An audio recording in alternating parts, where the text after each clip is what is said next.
How are you guys? It's Jeff Ware here from BikeReview.com.au, and I've flown over here to sunny, even though it's winter, Portugal, to come to the Portimao circuit.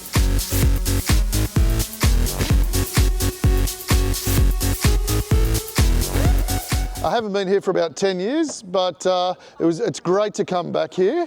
I've done a lot of laps of this place, and I was very fortunate today to be here to test the new CFMOTO 675SR-R, which is a bike we'll be getting in Australia late March, early April. This is a 3-cylinder super sport machine. It's 66 kilowatts. And yeah, we did a bunch of testing on it here today. Fantastic. I'll quickly talk to you about the chassis first, and then we'll have a quick chat about the engine. So chassis wise, it's pretty well equipped with upside down forks. They got full adjustment, rebound compression and preload. It's got a semi-adjustable shock, 4-piston traditional calipers on the front, and a radial pull but CFMOTO branded master cylinder as well. A 240mm rear disc and a 2-piston caliper on the back. So pretty much standard super sport stuff. Like I said, the shock's just preload and rebound. It's got an alloy swing arm, a chromium-molybdenum frame, 3-cylinder engine. So chassis wise, it's a pretty good bike. I've done a lot of super sport testing around here over the years, and I was really impressed. First of all, I was impressed with the CST tyres. I didn't know quite what to expect on the track here with them, but I did 3 full sessions on them, and it was only towards the end of the final session that the rear sort of started to cry a little bit enough.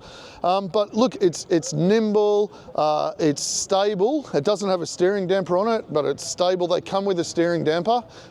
Maybe it needs one for the road, but it doesn't need one on the circuit.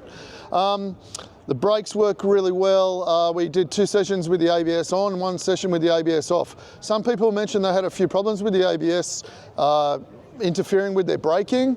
I didn't, but I do know the track pretty well, and I was braking quite progressively, and you're always braking at lean angle here, so you're never really grabbing the brakes hard, you're kind of just gently squeezing them on. So the ABS worked all right, and then I did a session with the ABS switched off. Yeah, the brake feel was a little bit better, but yeah, the brakes are fantastic, a little bit of fade towards the end, but I'm 100 kilos, so that's what you would expect at this price point.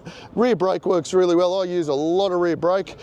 So the rear brake was really good, helping me through the corners. The steering, an initial turn in is a little bit stable, and then it tips kind of very gradually from upright to full lean.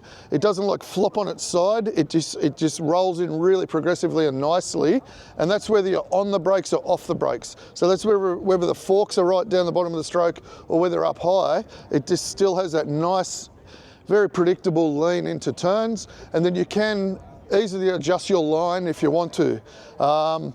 So I reckon they're pretty spot on with the weight and the balance and the steering and the geometry there and the trail and all that kind of stuff. I was pretty impressed with the forks. I didn't make any changes at all to the forks, and I was pushing it, you know, as hard as this bike could be kind of pushed in its standard trim. Didn't make any changes. They did add a bit of rebound front and rear for the last session, but it didn't really make any difference to me. Performance of the shock was good today.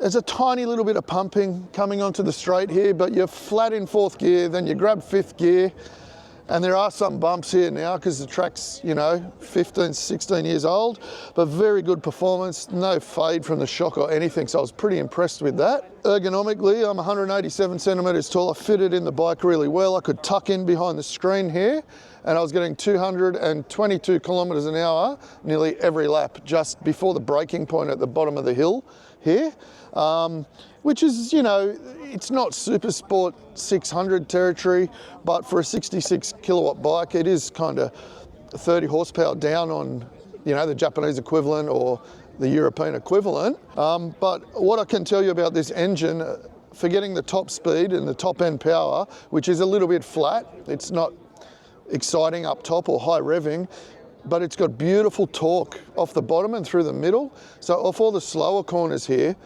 it would pull 3rd gear around the back where a normal super sport bike you'd have to drop back to 2nd, which tells me it's going to be a really nice engine on the street. My notes kind of just say it needs a softer rev limiter. It's got a very harsh rev limiter, and you hit it quickly, so I had to be careful not to hit the rev limiter. There's a couple of bits here between corners where it would want to hit it in third and you didn't want to grab fourth. It's got a very harsh rev limiter. It could do with another 250 RPM maybe on a track to say, or some like slightly taller gearing. A reverse quick shifter would be nice. It's got an up quick shifter, which was faultless for me today. Completely faultless, really good. It's a little bit of a slow quick shifter, like in milliseconds, but it's all right. It does the trick, and it was very reliable shifting all day, but it doesn't have reverse. The clutch into corners is really good. You know, you don't have to give it a big rev on downshifts, and there's a few spots here where you go down 2 gears at a time and let the clutch out in, and it just would track into the corner really well. Acceleration off the corners was good, like between around 6,000 and 9,000 RPM. When you get around 10, it kind of flattens out. That's when it starts to flatten out a bit. But overall, for their first sort of super sport bike, they've done a really good job. I think it's going to be a really nice road bike, but I do look forward to getting it in Australia, doing some track testing and putting 1,000 kilometres on it on the street in April, and we'll be able to tell you a bit more then. So along with the SR-R version that we tested on the long circuit, we also spent a bit of time on a go-kart track up behind the circuit here on this, the 675NK version, which is almost an identical bike, but obviously the naked model. It does feel a lot different to sit on though.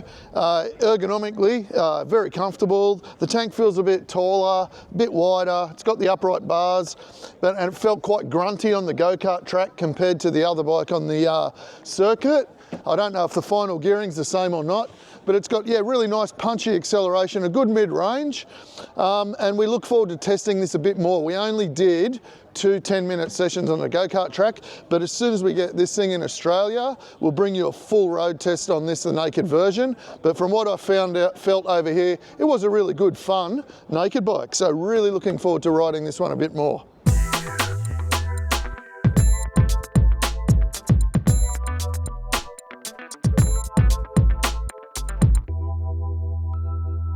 Don't forget to subscribe to our channel, jump on BikeReview.com.au for my full written review, and you have a fantastic day. Take it easy. Thanks. Bye.